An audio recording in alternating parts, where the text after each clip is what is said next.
आज मैं आप सबको एक कथा सुनाता हूं। एक दिन प्रातः एक व्यापारी अपने घर से निकला।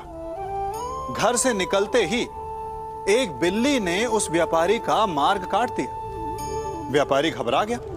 वो फिर से घर लौट गया और शुभ घड़ी की प्रतीक्षा करने लगा।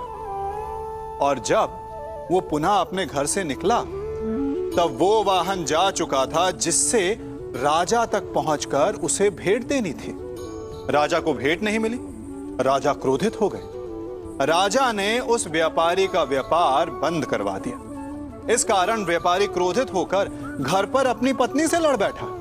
पत्नी अपने बच्चों समेत मैके वापस चली गई और उस व्यापारी के जीवन में यदि कुछ रह गया था तो केवल अंधकार।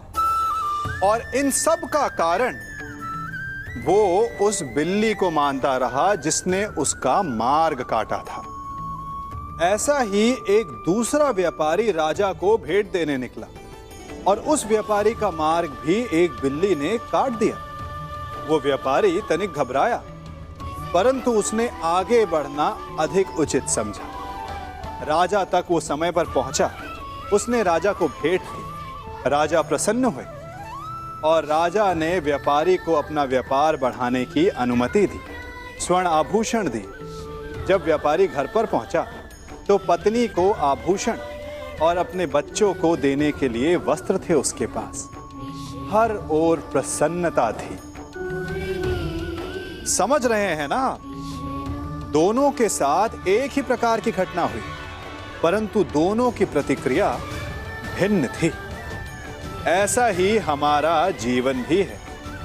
हमारे जीवन में प्रारब्ध का अपना स्थान है, परंतु उससे कई अधिक महत्वपूर्ण हमारी प्रतिक्रिया, हमारे सोच का प्रभाव है, क्योंकि यही हमारे जीवन को आकार देते हैं। इसलिए अपनी सोच को सकारात्मक रखिए। आपका जीवन सदैव आनंदमय रहेगा।